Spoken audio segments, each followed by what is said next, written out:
नमस्कार दोस्तों, जय श्री कृष्णा, राधे राधे। आज हमारी प्रिय यात्रा में हम चलेंगे 84 खंबा मंदिर। जो आप देख रहे हैं स्क्रीन पर, ये 84 खंबा मंदिर है। यह मंदिर अपनी अनोखी वास्तुकला के लिए प्रसिद्ध है।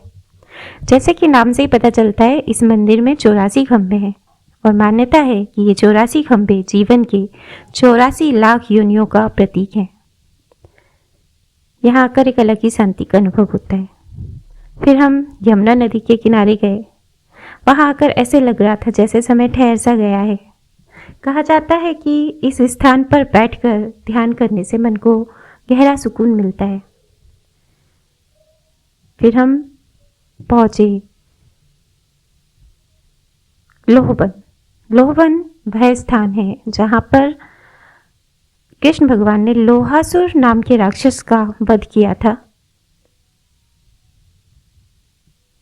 लोहवन ब्रज के 12 प्रमुख वनों में से एक माना जाता है और यहाँ का जो शनि मंदिर है वहाँ पर लोहे का दान किया जाता है। कहते हैं कि लोहे के दान के साथ हम हमारी सारी पीड़ाएं, सारे कष्ट, सारी तकलीफें, सारे मुश्किलों को यहाँ पर छोड़ देते हैं। तो लोहासुर मंदिर लोहवन के बाद हम पहुँचे चिंताहरण महादेव मंदिर। चिंताहरण महादेव मंदिर जहाँ पहुंचकर भक्तों की सारी चिंताओं को महादेव हर लेते हैं। इसीलिए इस मंदिर का नाम है चिंताहरण महादेव मंदिर।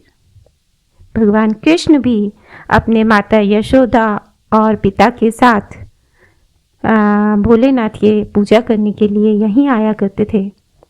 इस मंदिर में बहुत ही शांत और आध्यात्मिक माहौल था और इतना आध्यात्मिक अनुभव वहाँ हमें हो रहा था कि जैसे हमें हमारी सारी चिंताएं वहाँ हर हर हर हर महादेव हरते जा रहे थे। वैसे भी कहा जाता है ना कि जब हम हर हर महादेव का जाप करते हैं, इसका अर्थ होता है कि महादेव हमारी सारी चिंताओं को, सारी पीड़ाओं को, सारी तकलीफों को हल लो। तो वही महसूस हो रहा था कि हमारी सारी चिंताएं हर रही हैं। फिर हम पहुँचे ब्रह्मांड घाट।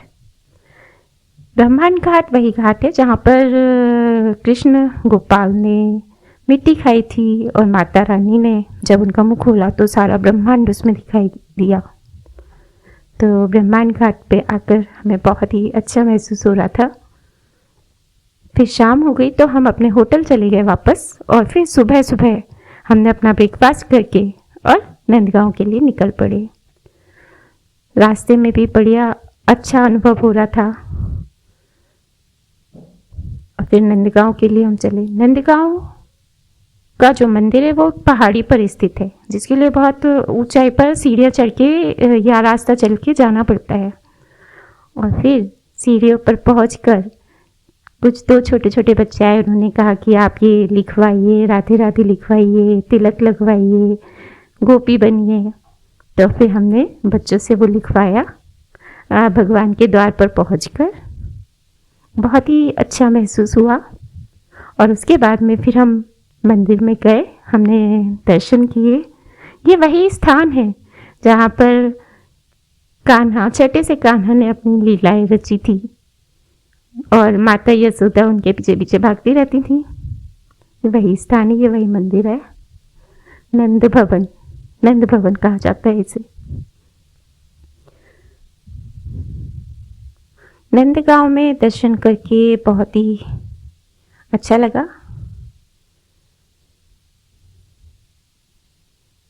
ऐसा लग रहा था जैसे हम किसी अलग ही दुनिया में आ गए। एक ऐसी दुनिया जहाँ हर सांस में कृष्ण का नाम बजता है।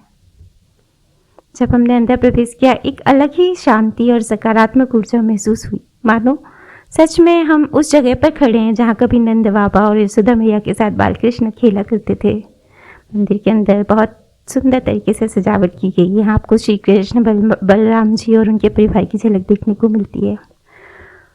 उसके बाद में हम ऐसी जगह पर गए जहाँ पर बताया गया कि ये वह जगह है जहाँ पर माता यशोदा ने कृष्ण भगवान जब हुए थे तो कुआं पूजन किया था। जब भी कोई बच्चा होता है घर में तो कुआं पूजन करने के लिए महिला को ले जाया जाता है। तो ये वही स्थान था जहाँ पर कुआं पूजन किया गया था।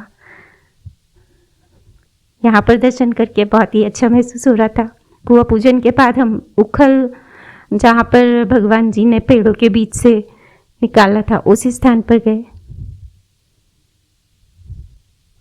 और बहुत ही आध्यात्मिक अनुभव हमें होता है जब हम ऐसे जगहों पर जाते हैं। बहुत ही शांति मन में लगती है। हमने भी श्रद्धा से दर्शन किए और मन ही मन भगवान से प्रार्थना की। थोड़ा समय बिताया, वहाँ के नज़ारों को महसूस किया और कुछ खूबसूरत यादें अपने कैमरे में कैद की। नंदगांव की इस पवित्र भूमि पर आकर दिल को जो सुकून मिलता है वो शब्दों में बताना आसान नहीं है। ये एक ऐसा अनुभव है जिसे सिर्फ महसूस किया जा सकता है।